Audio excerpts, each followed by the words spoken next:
Hello friends, welcome to Vikas education world. आज हम class 2 लेकर आए हैं आपकी all India test CTET 2020 math के लिए। यहाँ पे मैथ की प्रैक्टिस हो रही है जिसका फर्स्ट वीडियो कल अपलोड हुआ था। आज ये आपका सेकेंड वीडियो है। तो इस वीडियो में हम क्वेश्चन सॉल्व करेंगे। ये इस प्रकार के क्वेश्चन होंगे जो कि आपके या तो प्रीवियस ईयर के होंगे या उन पे बेस्ड होंगे, जो कि आपके नेक्स्ट एग्जाम में आ सकते हैं।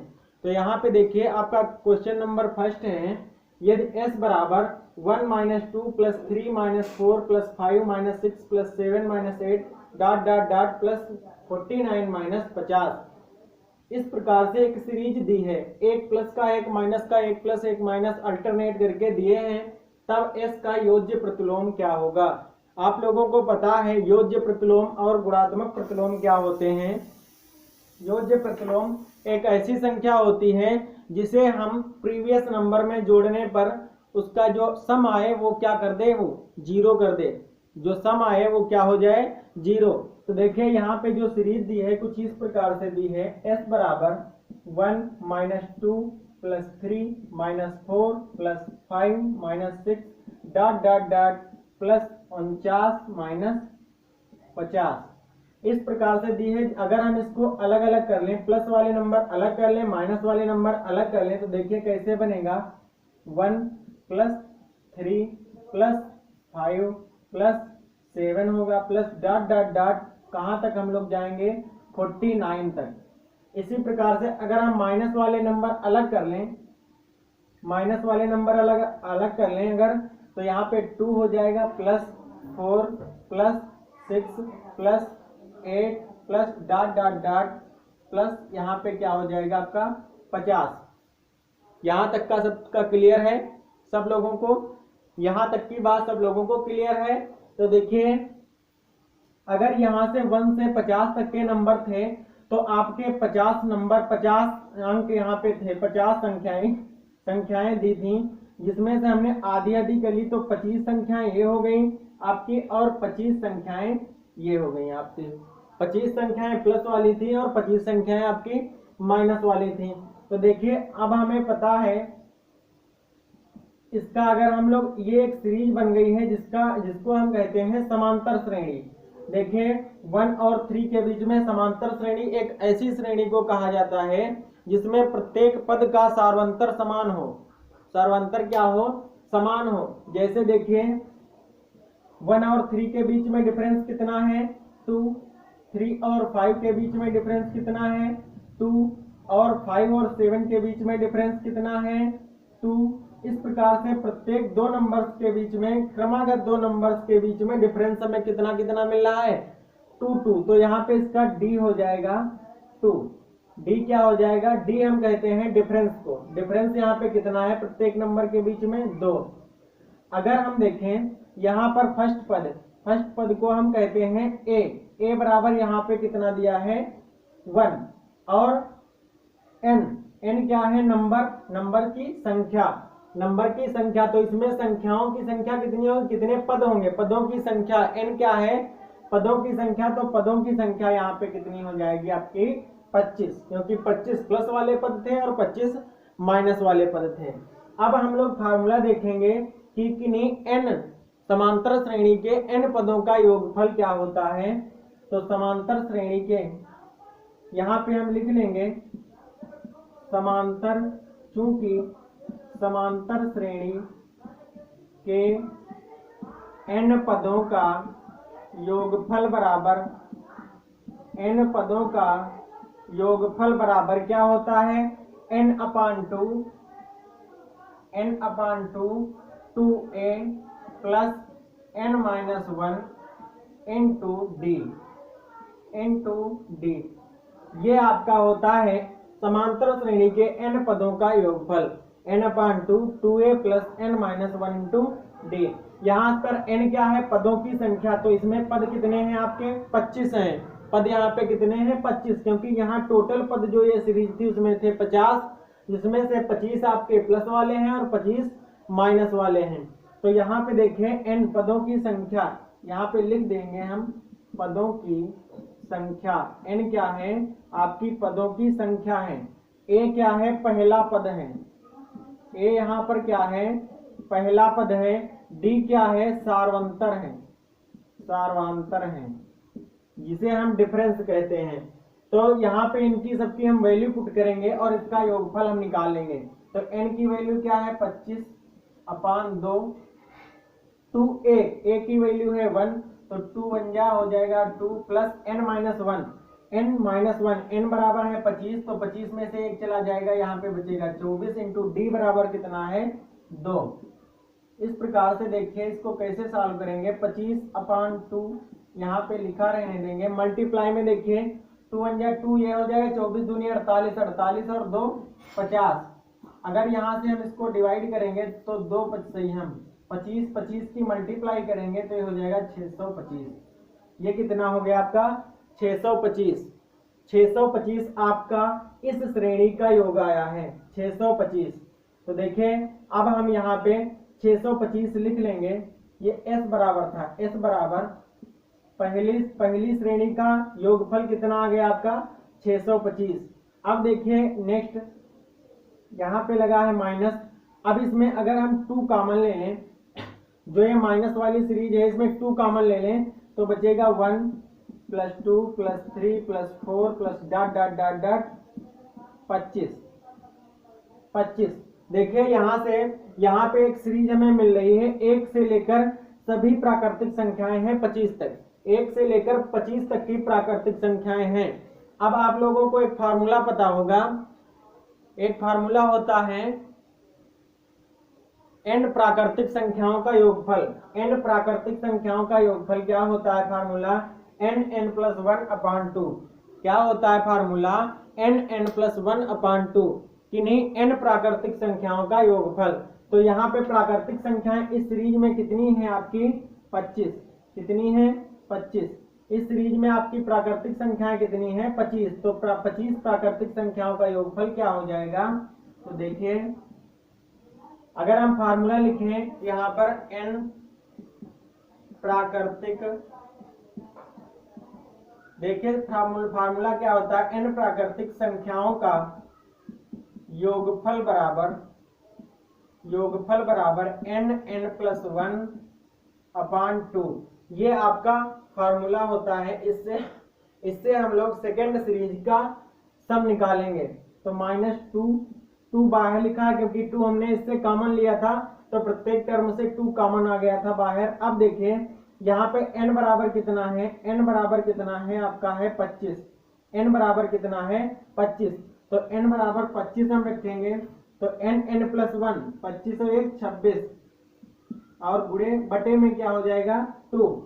यहां से देखिए अगर हम इसको सॉल्व करेंगे, 2 1 जा 2, 2 13 जा। यहां से अगर हम देखें 625 माइनस 2, 25 और 13 की मल्टीप्लाई करेंगे, या हम 2 इंटू 25 इंटू लिख लें 13, तो ये हो जाएगा 625, 25 दूनी 50 और 13 पचे 65, 650। यहां तक की बात सबको क्लियर है, यहां तक की बात सबको क्लियर है ना। 625 माइनस 650, 625 आया है आपका फर्स्ट जो श्रेणी बनी थी प्लस वाली उसका योगफल, और 650 आया है जो सेकेंड सीरीज बनी थी उसका योगफल। अब देखिए यहां से अगर हम माइनस करेंगे इसका 625 में से 650, तो माइनस के 25 बचेंगे, माइनस के 25। अब इसका s की वैल्यू क्या आई है, -25। अब हमें पता है कि योज्य प्रतिलोम क्या होता है, किसी नंबर का योज्य प्रतिलोम वह नंबर होता है जो हमें उस प्रीवियस नंबर में ऐड करने पर 0 दे दे। जैसे अगर कोई नंबर a लिखा है तो a का योज्य प्रतिलोम क्या हो जाएगा, a का योज्य प्रतिलोम क्या हो जाएगा, योज्य प्रतिलोम हो जाएगा -a। इस कॉन्सेप्ट से हम इसका योज्य प्रतिलोम निकाल लेंगे। यहाँ पे आया है नंबर -25, तो -25 अगर है, a बराबर यहाँ पे है अगर -25, a बराबर अगर -25, तो -a बराबर क्या हो जाएगा 25। तो -25 का योज्य प्रतिलोम नंबर वही रहता है, केवल साइन चेंज हो जाता है। तो माइनस की जगह अब क्या हो जाएगा +25। तो +25 यहाँ पे देखिए 2 विकल्प में लिखा है, कुछ एक विकल्प गलत हो गया है। यहाँ पे आपका ये वाला -25 है, ये -25, आपका 4th नंबर विकल्प सही हो जाएगा। 4th नंबर विकल्प आपका सही हो जाएगा, क्योंकि इसका जो योज्य प्रतिलोम होगा -25 का वो रहेगा तो 25 है, लेकिन यहाँ पे माइनस लगा है, वहां पे प्लस हो जाएगा, +25 हो जाएगा। यही आपका राइट आंसर होगा। देखिए -25 में अगर हम +25 ऐड कर देंगे तो ये योगफल हमें क्या दे देगा, 0 दे देगा। इस प्रकार से ये हमारा क्वेश्चन सॉल्व हुआ। ये क्वेश्चन आपका सीटेट में आया हुआ है, तो यहाँ पे हम लिख सकते हैं +25। नेक्स्ट क्वेश्चन देखेंगे, क्वेश्चन नंबर 2। देखिए यहाँ पे आपका क्वेश्चन नंबर 2 नोट है। दो पूर्ण संख्याओं का गुणनफल 24 है। दो पूर्ण संख्याओं का गुणनफल 24 है। पूर्ण संख्याएं कौन सी होती हैं, 0 से लगाकर इनफाइनाइट तक, 0 से लगाकर इनफाइनाइट तक। तो दो पूर्ण संख्याओं का गुणनफल 24 है। इन संख्याओं का न्यूनतम संभव योग क्या है, इन संख्याओं का न्यूनतम संभव योग क्या है, कम से कम, छोटे से छोटा संभव योग हमें बताना है। तो देखिए अगर दो संख्याओं का गुणनफल 24 है, तो अगर हम इसमें पहली संख्या 1 मान लें तो 1 में कितने से गुणा करेंगे तब 24 आएगा, 24 से। अगर हम पहली संख्या 2 मान लें तो 2 में कितने से मल्टीप्लाई करेंगे तब 24 आएगा, 12 से।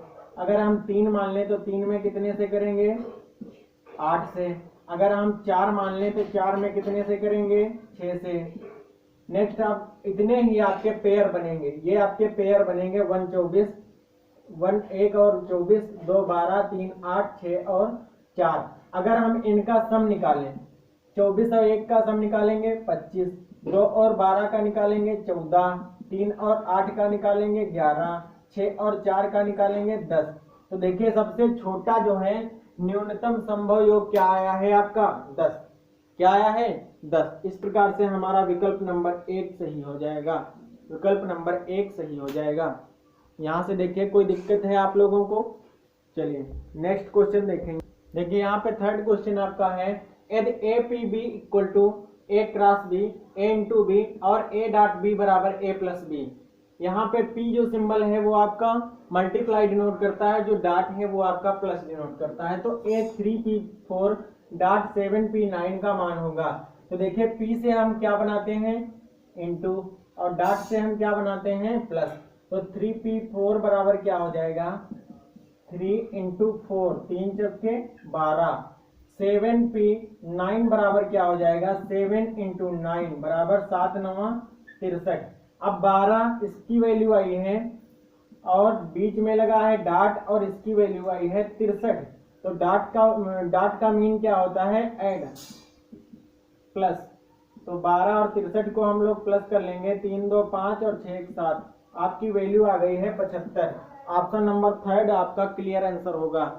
यहाँ पर कोई दिक्कत है आप लोगों को, नहीं। चलिए देखें नेक्स्ट क्वेश्चन। क्वेश्चन नंबर 4 है आपका, जब किसी संख्या के आधे में 15 जोड़ दिया जाए तो परिणाम 39 है। जब किसी संख्या के आधे में आपका 15 जोड़ दिया जाता है तो परिणाम हो जाता है 39। तो वास्तविक संख्या के अंकों का योग बताइए। तो उस संख्या के अंकों का योग बताना है हमें। तो देखिए अगर हम मान लें वो संख्या है आपकी x, वो संख्या है माना संख्या बराबर x, माना संख्या बराबर x। अगर हम कोई x संख्या मान लेते तो संख्या के आधे में, संख्या का आधा क्या हो जाएगा, x/2। कितना जोड़ दें उसमें, 15। तो ये बराबर किसके हो जाता है, 39 के। अब देखिए x/2 बराबर 39 माइनस क्या हो जाएगा, 15। यहाँ से अगर हम माइनस कर लेंगे तो 9 में से 5 4, 3 में से 1 2, तो x/2 बराबर आ जाएगा 24। यहाँ से x बराबर आ जाएगा 24 गुणे 2 बराबर 24 दूनी 48। वो संख्या हमें प्राप्त हुई 48। x बराबर कितना, 48। अगर हम इसके अंकों का 4 + 8 अंकों का योग करेंगे तो आ जाएगा आपका 12। ऑप्शन नंबर 4 इसका सही आंसर होगा। ऑप्शन नंबर 4 इसका सही आंसर होगा। यहाँ पे आ जाएगा 12 आंसर। नेक्स्ट देखते हैं क्वेश्चन नंबर 5। यहाँ पे क्वेश्चन लिखा -3/8 गुणे -7/13 का व्युत्क्रम है। व्युत्क्रम का मतलब क्या होता है, उल्टा। व्युत्क्रम का मतलब क्या होता है? उल्टा। तो पहले हम इनकी मल्टीप्लाई करेंगे, तो -3 और -7 ऊपर ऊपर की मल्टीप्लाई करेंगे तो हो जाएगा माइनस माइनस प्लस और 7 या 21 अपान 13 8 104। ये आपकी इसकी मल्टीप्लाई आई है। अब बताइए कि इसका व्युत्क्रम क्या होगा? व्युत्क्रम इसका उल्टा। तो 104 बटे 21, 21 बटे 104 यहाँ पे आया है। इसका अगर हम व्युत्क्रम निकाल देंगे तो ये हो जाएगा 104 अपान 21। ऑप्शन नंबर फर्स्ट इसका आपका क्लियर आंसर होगा। ये सारे क्वेश्चन आपके सीटेट में आए हुए हैं, इसलिए ये आपके इंपॉर्टेंट हैं, क्योंकि सीटेट या उसकी वैल्यू केवल चेंज नहीं करता है, बाकी क्वेश्चन का जो आधार होता है वो वही रहता है और रिपीट किया करता है। नेक्स्ट क्वेश्चन देखेंगे। देखिए क्वेश्चन नंबर 6 है आपका। 2010 में किसी नगर की जनसंख्या 30.3 मिलियन है। किसी नगर की जनसंख्या 30.3 मिलियन है। यह संख्या निम्न के बराबर है। अब यहाँ जो मिलियन, बिलियन, ट्रिलियन ये जो पद्धति चल रही है, इस पद्धति को हम कहते हैं अंतरराष्ट्रीय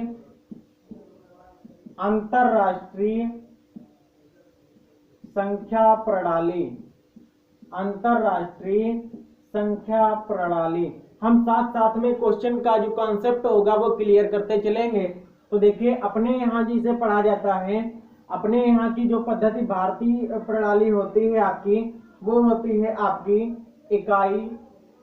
ये पहले हम लोग देख लेते हैं। ये होती है इकाई, दहाई, उसके बाद सैकड़ा, उसके बाद हजार, उसके बाद 10,000, उसके बाद 100,000, उसके बाद क्या होता है 100,000, फिर होता है आपका मिलियन।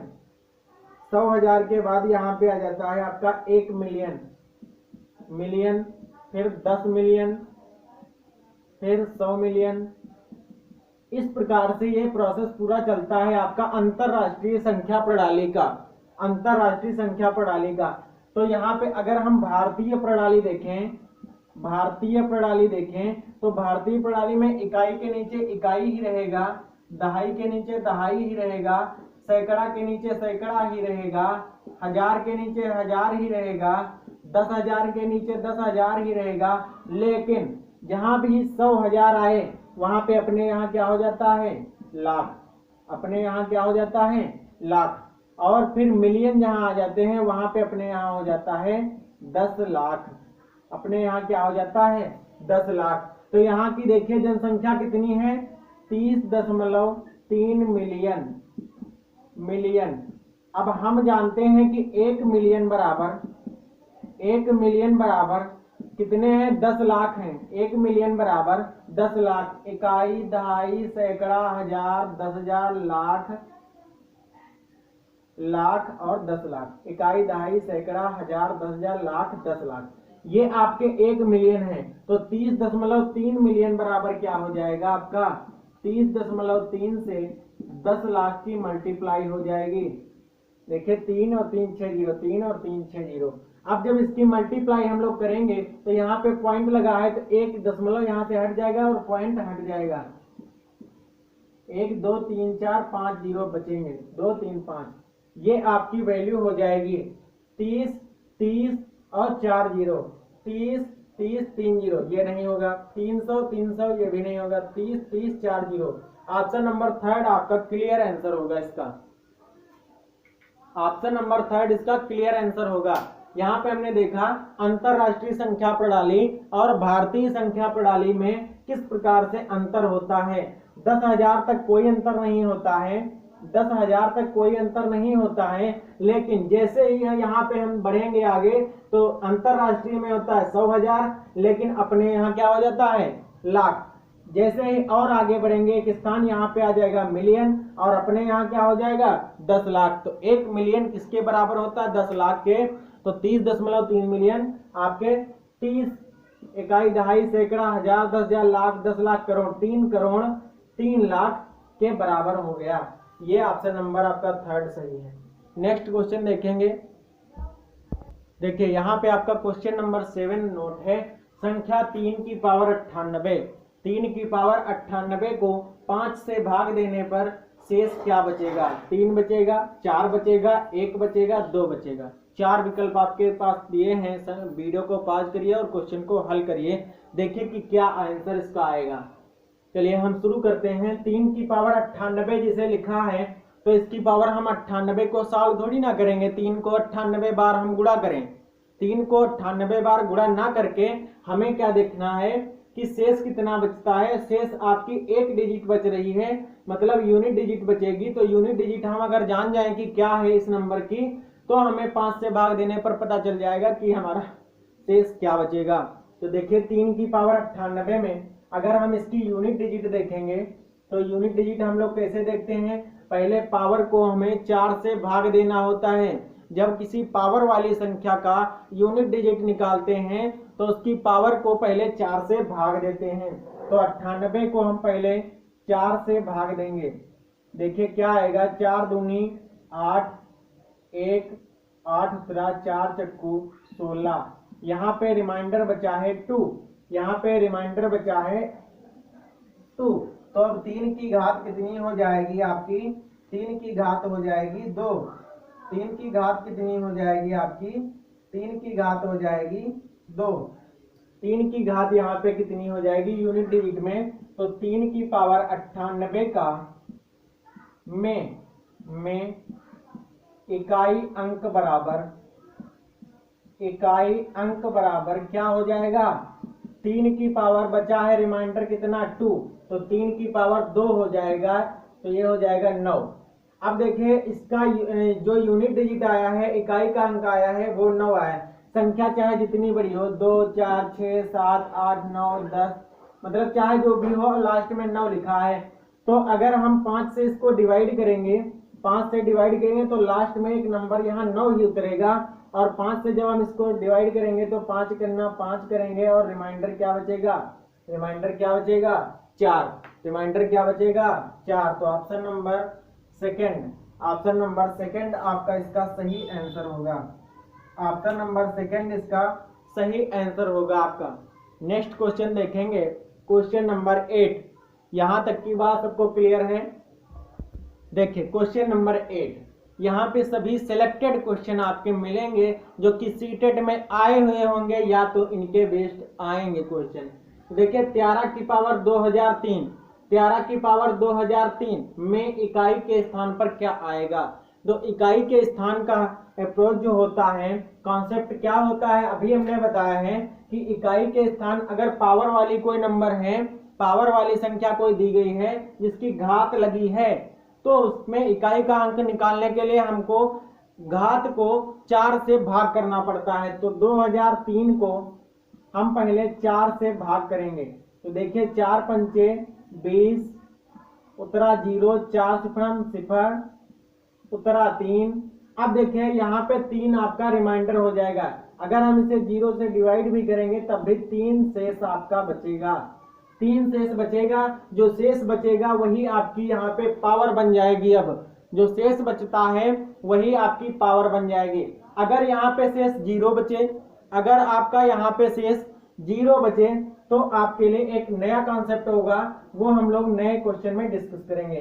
तो यहाँ पे देखिए 13 की पावर अब कितना है 3, 13 की पावर 3। अब यहाँ हम 13 की पावर 3 ना करके 3 की पावर 3 करेंगे।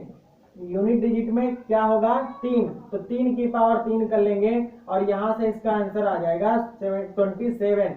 यहाँ से अगर हम यूनिट डिजिट देखेंगे तो क्या है आपकी 7, तो इसका आंसर होगा option number 2, option number 2। I hope कि आप लोगों की समझ में आ गया होगा, कॉन्सेप्ट क्लियर हो गया होगा कि अगर कोई पावर वाली नंबर है और उसका हमें इकाई का अंक निकालना है तो हम पहले घात को 4 से भाग करेंगे, जितना शेष आएगा वो शेष उस संख्या के ऊपर चढ़ा देंगे और फिर उसका हल कर लेंगे, और जो यूनिट डिजिट आएगा वही उसका यूनिट डिजिट होगा। नेक्स्ट क्वेश्चन हम लोग देखेंगे, क्वेश्चन नंबर 9। देखिए क्वेश्चन नंबर 9 आपका है, यदि 7 के लगातार 3 गुणजों का योग 777 है, 7 के लगातार 3 गुणजों, क्रमागत 3 गुणजों का योग है आपका 777, तो सबसे छोटा गुणज होगा 252 होगा, 259 होगा, 272 होगा, 266 होगा। वीडियो पॉज करिए और क्वेश्चन हल करिए और अपना आंसर कमेंट बॉक्स में दीजिए। तो देखिए यहाँ पे है यहाँ पे है 7 के लगातार 3 गुणजों का योग। तो अगर हम 7 का पहला गुणज मान लें 7x, तो इसका अगला जो मल्टीपल होगा वो होगा 7x+1, नेक्स्ट होगा 7x+2। 7 के 3 गुणज ये क्रमागत हो गए आपके लगातार 7x, 7x+1, 7x+2, 7x+2।